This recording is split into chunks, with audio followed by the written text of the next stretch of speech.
gitu. Ya. Nah, ini juga menariknya nih ya, Kak, akan aku nonton juga tuh filmnya gitu. Di sini kan Kak Wulan berperan sebagai karakter yang bernama Pinkan ya, bener ya? Pinkan. Ya. Betul, sebagai Pinkan. Nah ini menariknya adalah ketika ngeliat karakternya Kak Wulan sebagai Pinkan di film ini, itu kan kayak terkesan umurnya lebih apa ya, lebih youth lah, kayak lebih muda gitu kan.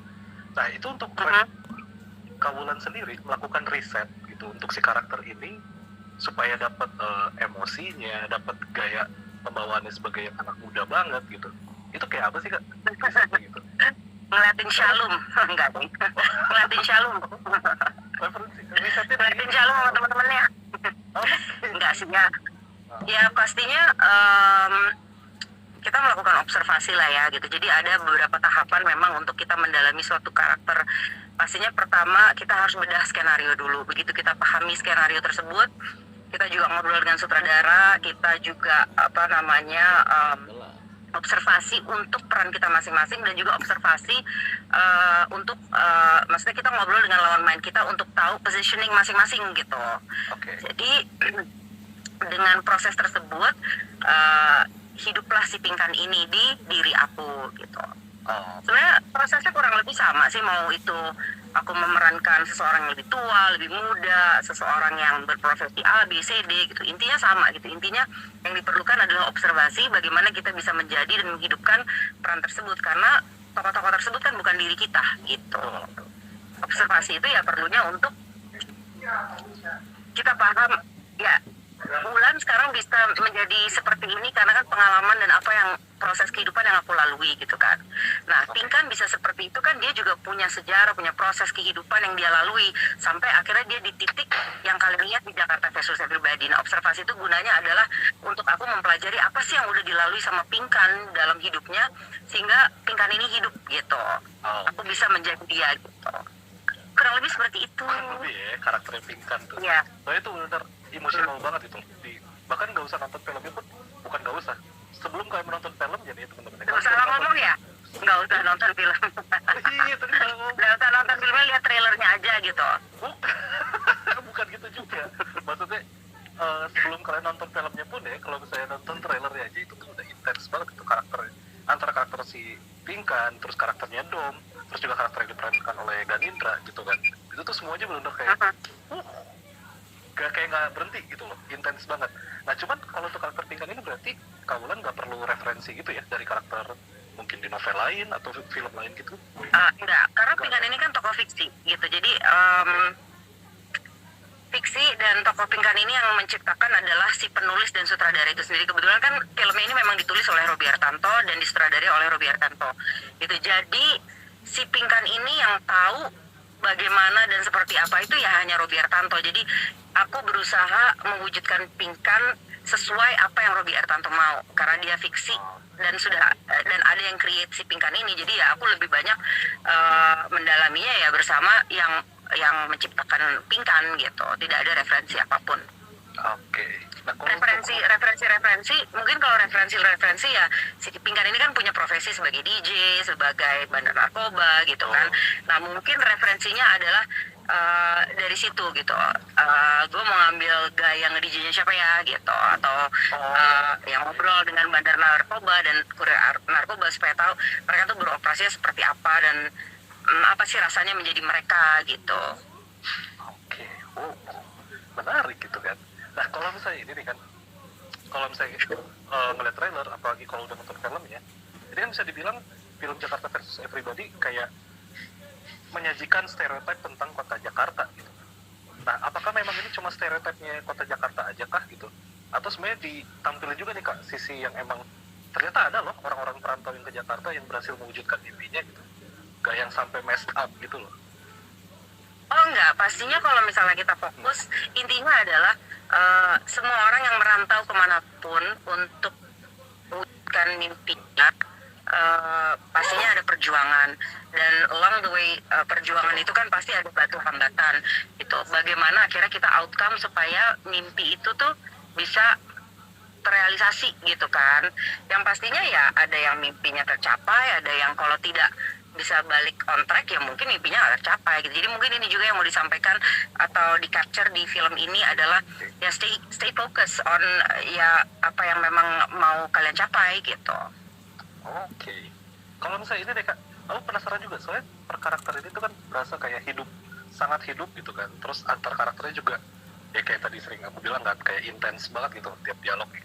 Nah kalau untuk ngebangun chemistry-nya sendiri, itu hal-halnya tuh hal-hal apa aja sih yang dilakukan oleh Kak Wulan, Kak Ganindra atau Jeffrey gitu? Ya pasti harusnya kita harus break the ice lah antara satu sama lain ya, karena ya supaya kita bisa chemistry-nya terbangun gitu. Ya banyak juga sama seperti pendalaman sebuah karakter atau mempelajari sebuah cerita atau skenario, ya kita mesti apa namanya, mesti ya pendekatan diri gitu.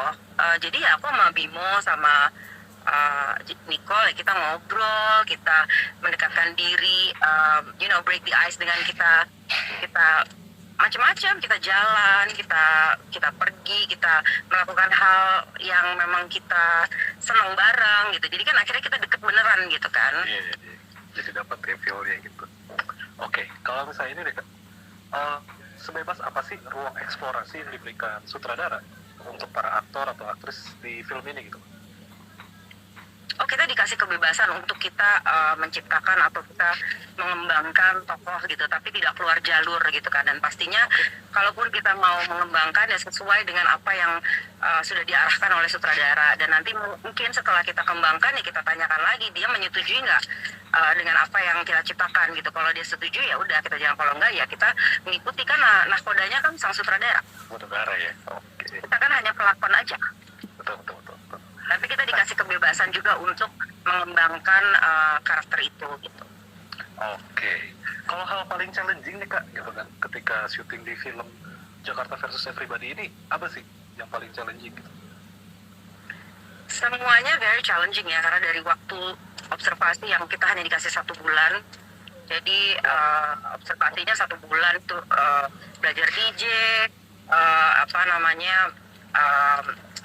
riset, terus bedah skenario dan lain sebagainya, ngobrol dengan orang yang sesungguhnya kayak si bandar narkoba atau ini mantan ya. Terus udah gitu mantan kurir narkoba, dan itu hanya 1 bulan kita dikasih.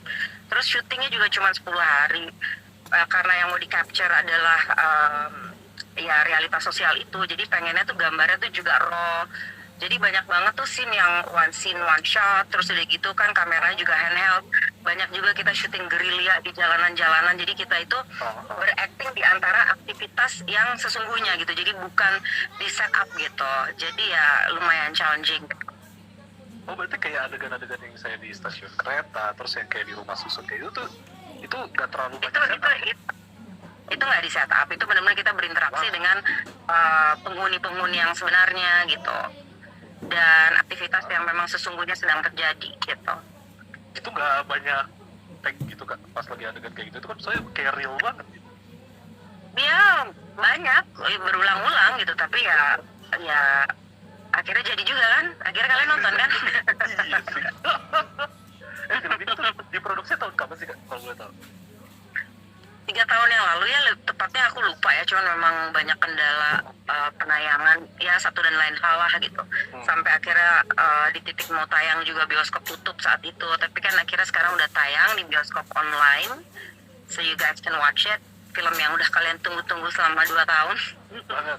Senang banget sih akhirnya tayang, dan lihat semua comments, and it became yang kayak kamu bilang top of the